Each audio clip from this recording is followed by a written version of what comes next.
Nick Crowley is back, y'all. We got the internet's darkest corner 6. Ain't nothing like a good old Nick Crowley, bro. Yes, he ain't nothing like a good old Nick Crowley. Y'all new, man. Welcome to the Kickback Game, man. Go ahead and grab your snacks, kick back, and just relax and chill. You know what I'm saying? And let's get into this video. Let's go. Fifth alarm. Working structure fire. 7741 Liberty Road Drive. It's 9 a.m. on May 18th, 2024. Residents of Charlotte, North Carolina wake up to the smell and sight of black smoke billowing up into the sky.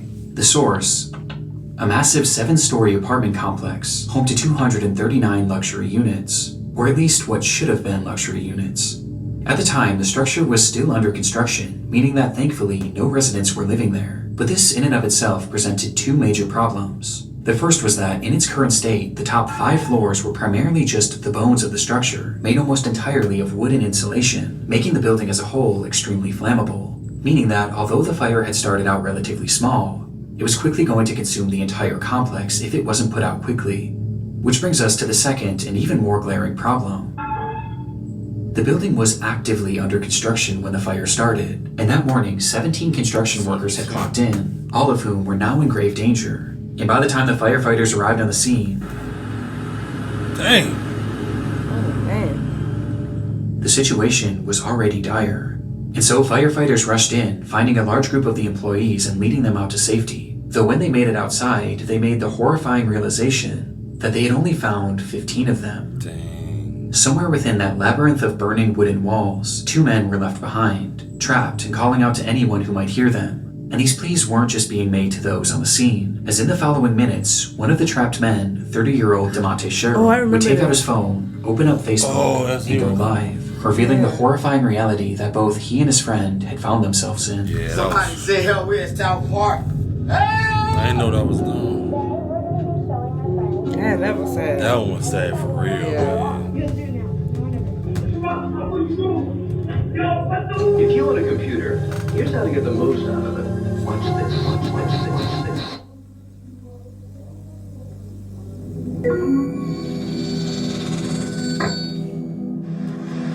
Yo, I'm at South Park right now. At work, the building on fire, and I can't get out. The stream showed DeMonte Sherrill and his friend Reuben Holmes somewhere deep within the prospective apartment complex, and though the fire hadn't yet reached them, the smoke certainly had, blanketing them in a thick impenetrable fog, not only making breathing extremely difficult, but also making it nearly impossible for rescuers to see them. It's getting harder and harder for them to see us. We're gonna have to slide the rest of the street.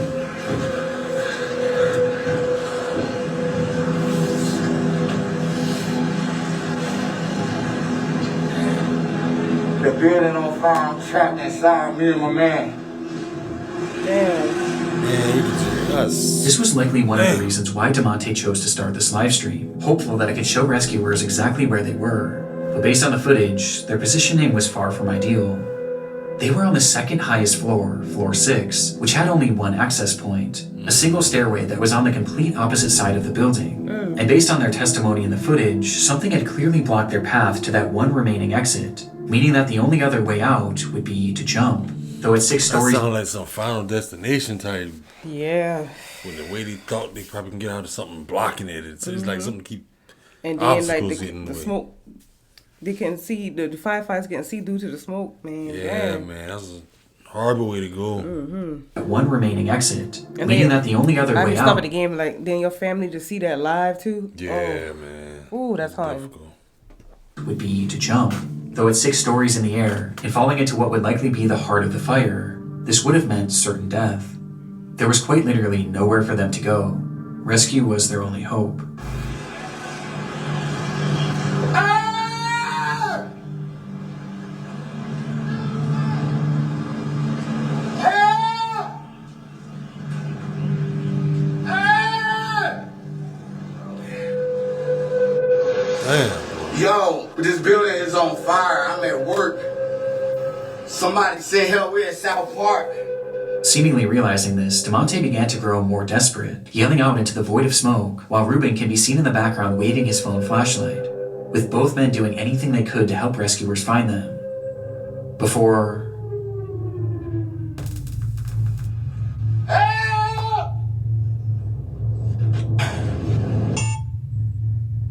stream abruptly ends. Rescuers were aware of the unfolding situation on the 6th story. They first tried to reach the men by using a massive crane with a basket attached, which can actually be seen in DeMonte's livestream. Though in it, you can see that it's also facing the complete wrong direction, as the smoke was just that impenetrable. However, at one point, it's believed that the crane operator did actually see these men, but the blaze was just too extreme, leading to the operator himself having to be rescued. This left only one real option for saving DeMonte and Ruben. They were going to have to go in after them. And so they climbed that stairway up to floor 6 and started their trek to the opposite end of the structure. Though before they could even make it halfway, the rescuers were relegated to a slow crawl, as the inferno around them raged more and more intensely, and the smoke grew thicker and thicker. Though that's when they began to hear screaming. Somewhere lost in that maze, Ruben and DeMonte were yelling as loud as they could for help.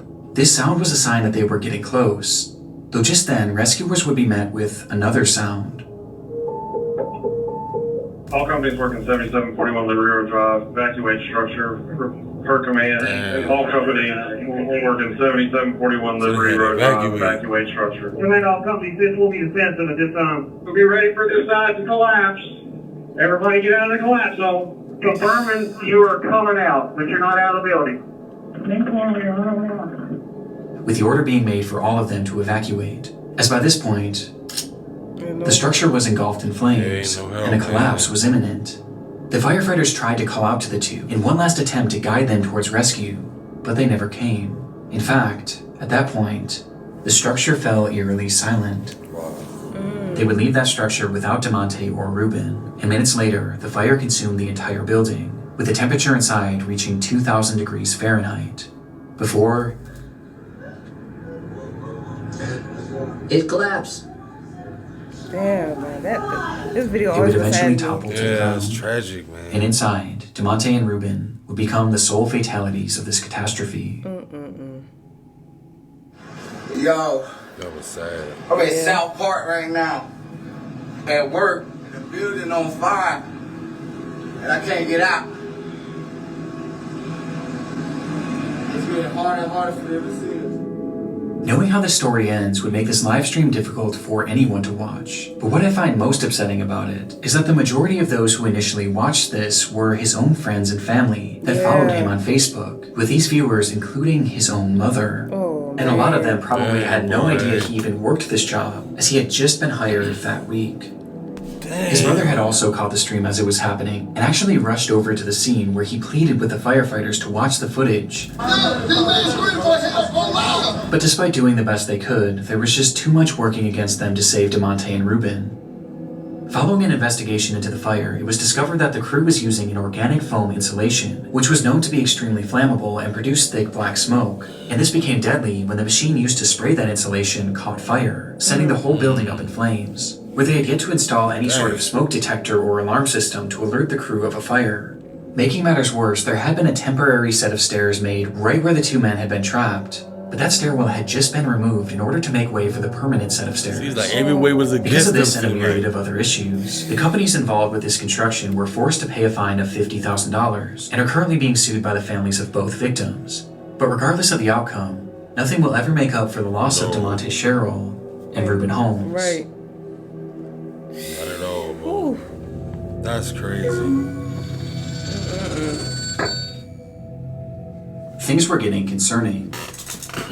Johnny Cashman spoke to his family nearly every single day, but now, on the 6th day without receiving any communication from him, they knew that something was wrong. Johnny lived in Lynchburg, Virginia, hundreds of miles away from his home in Maine, and so, being unable to check on him themselves, they called police in the area and requested a welfare check. Police entered Johnny's apartment on the 19th of April, 2022, and hours later, they would call his parents with the news that they had found their son dead on the floor. According to the officers, Johnny had experienced some sort of medical event that led to GI bleeding that ultimately claimed his life. But this made no sense to Johnny's family. He was only 38 years old and had just been given a clean bill of health after a full medical exam only 4 months prior.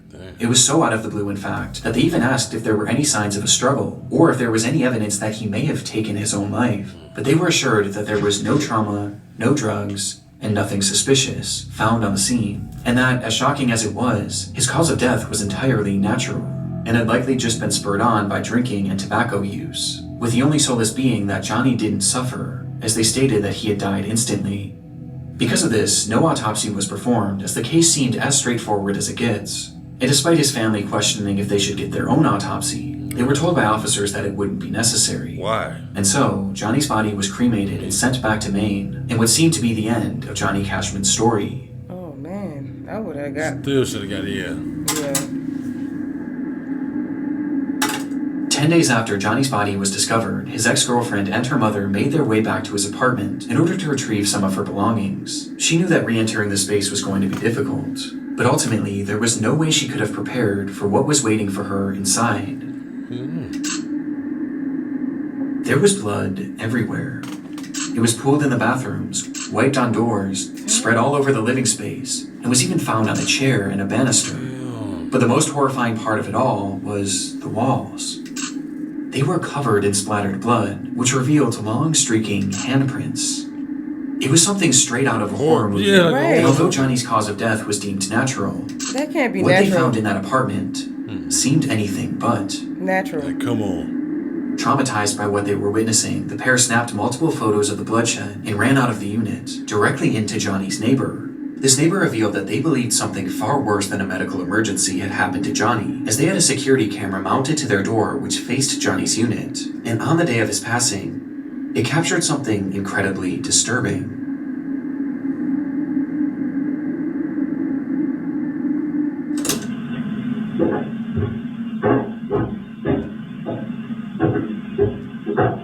The footage shows Johnny making his way up the flight of stairs leading to his apartment at around 3:03 p.m.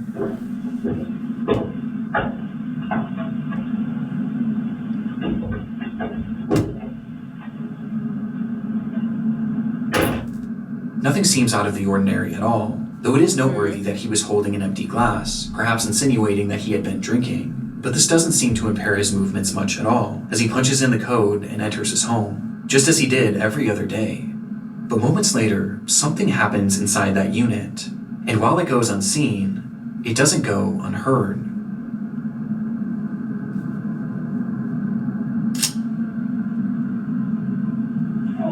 What the fuck? What are you doing? Yo, what the fuck, dude? Someone is struggling here.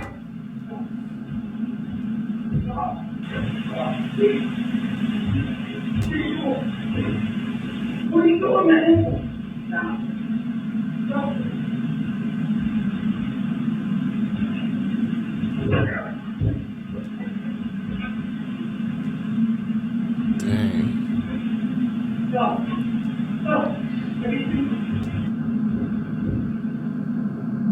The audio seems to depict a man yelling, asking repeatedly, "What are you doing?" and begging for something to stop.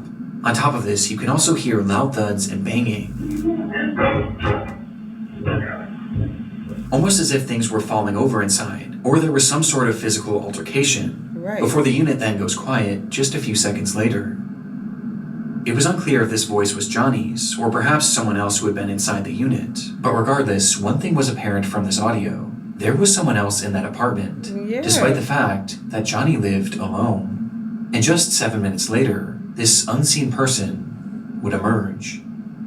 Damn, it's on.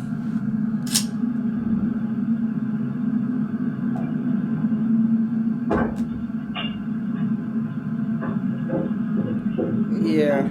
Crazy. This in clearly there. wasn't Johnny. It And after sure leaving the wasn't. unit, the anonymous man nearly makes it out of the building before he seems to change his mind.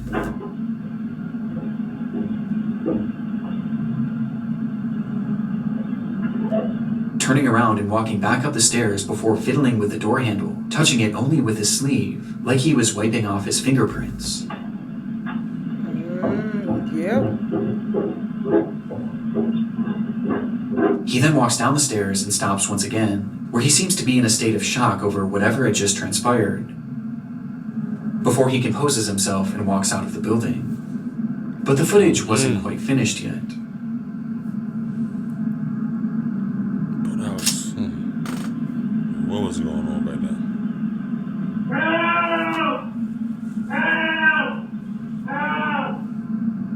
Just 1 minute later, you can hear Johnny shouting for help from inside the apartment. to which moments after he stops, and no further sound or activity would come from Johnny's unit until police arrived 5 days later.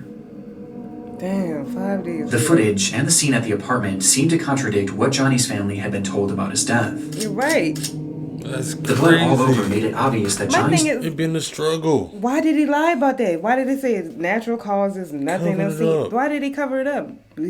That person that went to his house worked with somebody? You know what I mean? Yeah, Like, because clearly, come on, no. you see that's a homicide. Yeah. Damn. he had been told about his death.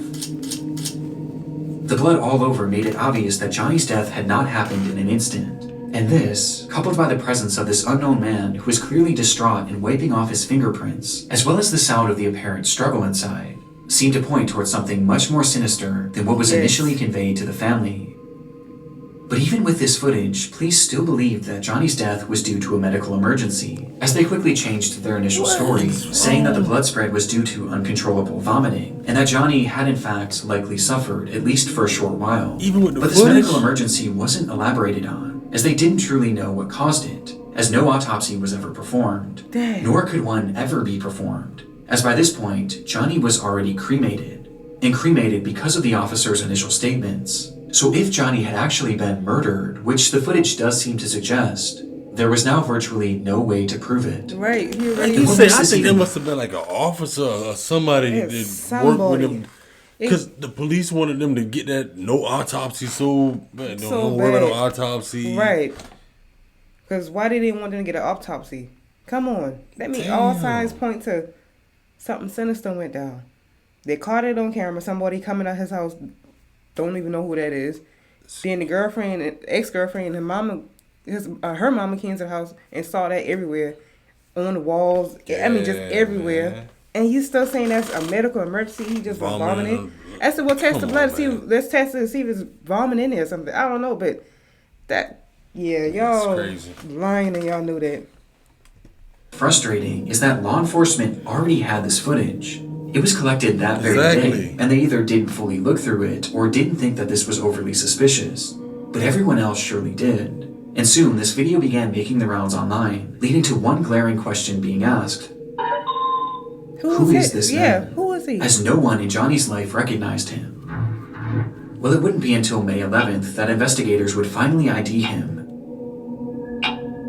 as Stephen Church. And upon being questioned, he revealed that he had moved to Lynchburg for work, but the opportunity he had lined up fell through shortly after he arrived, leaving him with no money and without a place to stay, which is when he met Johnny, who offered to let him crash on his couch. He supposedly stayed with Johnny for 3 days, and described Johnny as an alcoholic who drank constantly, including on that fateful day.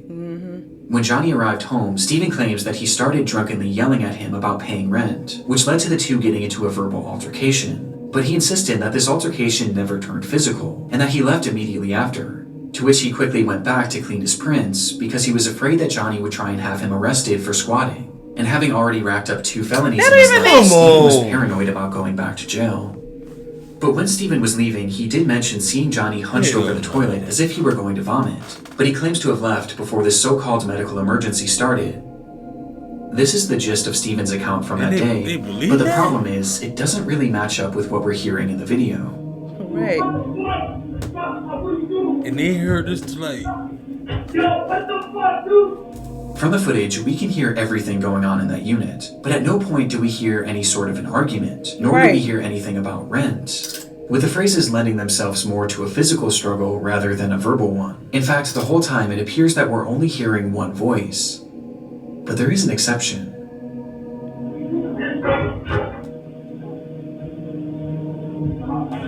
I can't stop. To my knowledge, it's never been conclusively determined whose voice is who in the recording, and either scenario paints a far different picture of what may have happened inside that room.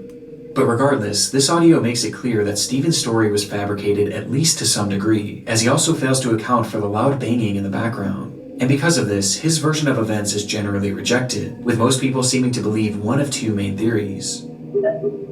The first is that, upon arriving home, Johnny and Stephen had gotten into a physical altercation, resulting in Johnny taking some sort of blow to his abdomen, which in turn triggered or exacerbated this medical emergency. GI bleeds are horrific and can certainly cause the level of bleeding that was found in the apartment. And perhaps seeing all the blood coming from Johnny, Stephen started yelling at him before deciding to run off, fearing that he would be charged for murder. This would explain Stephen's demeanor and actions after leaving the apartment, and why he may have fabricated his story, as he knew or knows that he was directly responsible for Johnny's death. And this blow to the abdomen could have easily been missed by investigators, as the injuries would have been primarily internal. The second theory is that upon arriving home, Johnny naturally experienced a medical emergency leading to this catastrophic GI bleed. Upon seeing this and perhaps being in a state of shock, Stephen yelled at him, demanding to know what was happening and telling him to stop, as perhaps he was moving around the apartment and tracking blood everywhere, which would explain the other voice saying, "I can't stop." I could see how this experience would make no sense to Stephen, and perhaps just having no idea what was happening, he left and tried to make it look like he was never there, as he was afraid of being blamed for whatever was happening to Johnny. And so he essentially left Johnny there to die, whether knowingly or unknowingly. Why not? What bothers me about this theory is why 911 was never called, not only by Stephen, but by Johnny too, as his phone was found in the unit with blood on it, implying that he had it in his hand at some point, though it's possible that the massive blood loss just made him too disoriented. Both of these theories seem believable, or at least more so than the explanation that Stephen had given. However, in October of 2022, Johnny's case would officially be closed for good, with Stephen being cleared of any wrongdoing, as Johnny's death was labeled the same way that it always has been, a medical emergency that couldn't be further elaborated on, with the most relevant evidence being that Stephen's shoe prints were not found in the blood, but Johnny's were, implying that he had not been part of the struggle. But in my mind, this can be explained by both theories mentioned previously. Though regardless, without the possibility of an autopsy, this is likely where this case ends for good. But with this disturbing footage, I can't help but think that there was more to the story than we may ever know. Hell yeah. He got away with that one.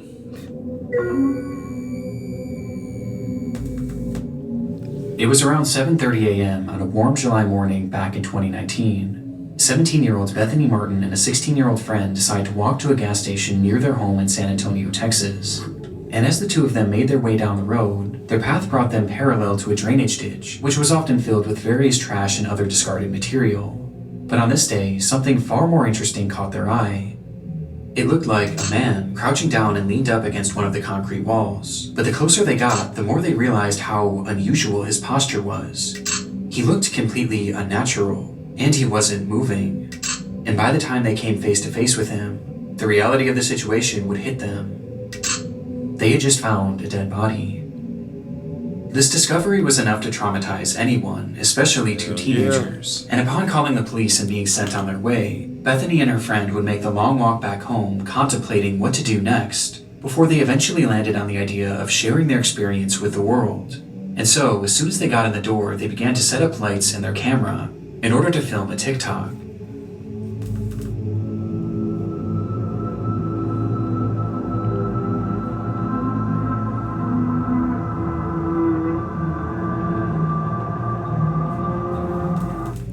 The clip showed the two sitting on a couch appearing to be in a state of shock, with the words, "Us remembering we found a dead body this morning," plastered on the screen, offering no other context aside from the description, which simply read, "I wish we were kidding. All respect to the family." Some offered sympathy for the girls, while others viewed their post as insensitive and exploitative. But others weren't even convinced it was real, partially due to this glaring lack of context. But any doubt of this post's legitimacy would be quickly thwarted by a discovery made not even one full day later, as it was revealed that this recording hadn't actually been the only video that these two girls had made on that fateful day. On their walk to the gas station, the girls had stumbled across the body of 25-year-old Marcus Adams, with the young man having seemingly perished earlier that morning, with it being apparent that he had taken his own life. But upon finding Marcus, the girls weren't actually overwhelmed with sadness or even shock, as instead, their focus immediately went to something far different, as something on the man's body had caught their attention. His necklace. The girls really liked it. In fact, the unnamed 16-year-old had said that it matched her fashion perfectly. And so, before police arrived, the two would once again pull out their phone and start recording, showing Bethany approaching the body with her intention being to grab his necklace, which she eventually does, removing the medallion and giving it to her friend, before tossing the chain into the grass nearby, leading to the girls running away from the scene. The 16-year-old would then post that video onto her Snapchat story for all of her close friends to see. I can't show the footage for obvious reasons, but it's truly awful. And just based on the audio alone, you can tell that they're very obviously having fun doing this. Weird.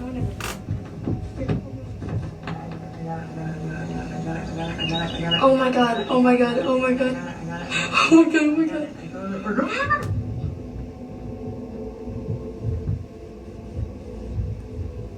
Oh, these two stupid teenagers. Weird. There's something so uniquely disturbing about it. Yeah. It's clear that upon finding the body, there was no real emotional impact on them, at least none that outweighed their desire to steal from it. And as if stealing from this man who had just taken his own life and posting it for all their friends to see as if it were a joke wasn't horrible enough, They then immediately posted this other video to TikTok in an attempt to garner sympathy. It's truly awful, and made even more appalling by reports that claim that the 16-year-old had actually worn this medallion in the TikTok video and in others made following its posting. And unfortunately, their actions had even more upsetting consequences, as the footage from their Snapchat story was quickly downloaded by someone they knew and posted onto an app called Nextdoor, with the footage being totally uncensored. And it was on this app where it's claimed that many of Marcus Adams' own family members would see the footage, many of whom weren't even aware that he was deceased. Just one day after posting this TikTok, both girls were questioned by the police after the incident and the footage was reported to them. And as a result, Bethany would be charged with theft of a human corpse, but would ultimately avoid any serious jail time. Meanwhile, the 16-year-old's name and charges were never publicly released, but we do know that the medallion was returned to the family.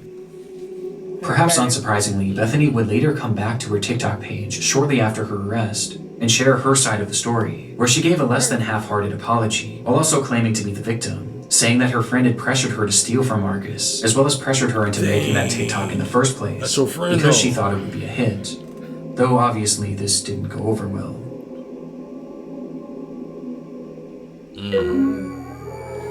That's her friend though, huh? Yeah, that's her friend. On December 20th, 1984, 12-year-old Janelle Matthews disappeared from her home in Greeley, Colorado in the evening hours.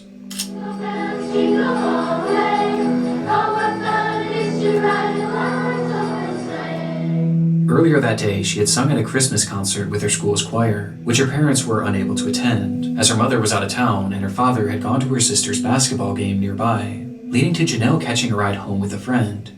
Being dropped off at her house sometime around 8:15, where she excitedly spoke to her father on the phone, letting him know that she had arrived home safe and sound. Approximately 1 hour later, her father, Jim Matthews, pulled into the driveway to find the garage door wide open, and the house completely empty.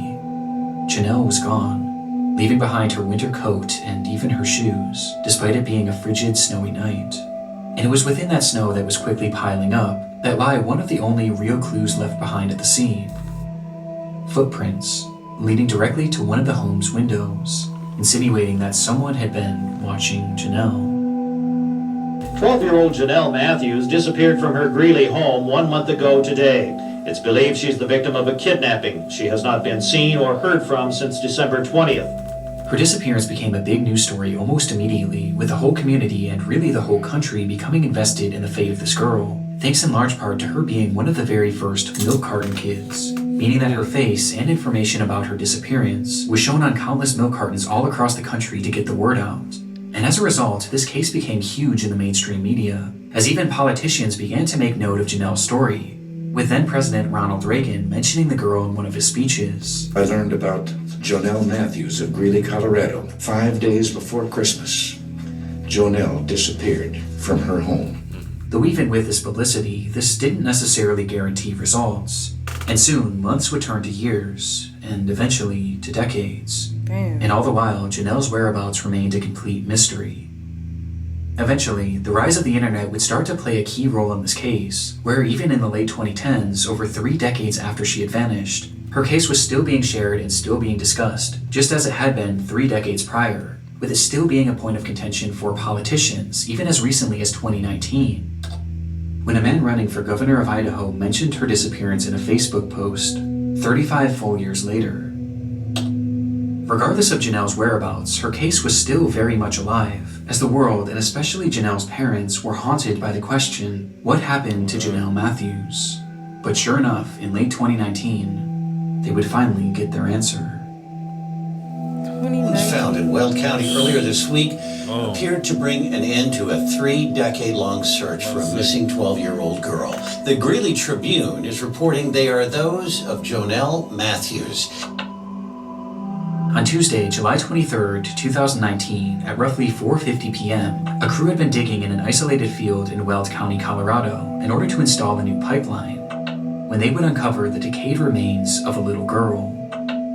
It was Jonelle, still wearing those clothes that she had worn to her recital, meaning she had likely died the very day she disappeared, having been killed by a single gunshot wound to the head.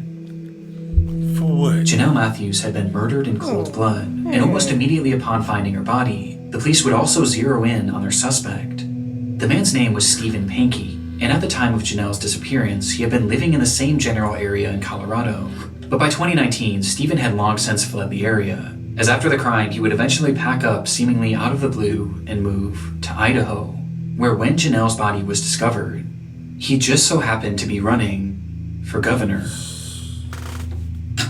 Crazy work. He running for governor. He done down. And during his campaign, Pankey had put out a bizarre Facebook post about Jonelle, calling for the Colorado DA to oversee a fresh investigation, as he stated that the local police had wrongly been focused on the theory that Jonelle's disappearance was a child abduction and murder, which was quite convenient, as just a few months after posting this, he would be arrested for the abduction and murder of Jonelle Matthews. Sick. Police believe that Jonelle had first caught Stephen's eye when he was working as a janitor at the church she attended, with this leading to him stalking her and eventually abducting her on that fateful night, where he threw Jonelle in his car and ultimately ended her life, for no reason other than his sick satisfaction. He then proceeded to bury her in a field 20 miles away, in a spot that he was certain no one would ever find her. Now, the evidence supporting this is mainly circumstantial, but it is incredibly concerning. Just one day after Jonelle's abduction, Pankey decided to take his wife to California in order to celebrate the holidays with his parents, with this trip being completely unplanned, as his wife was only told of it literally the day of.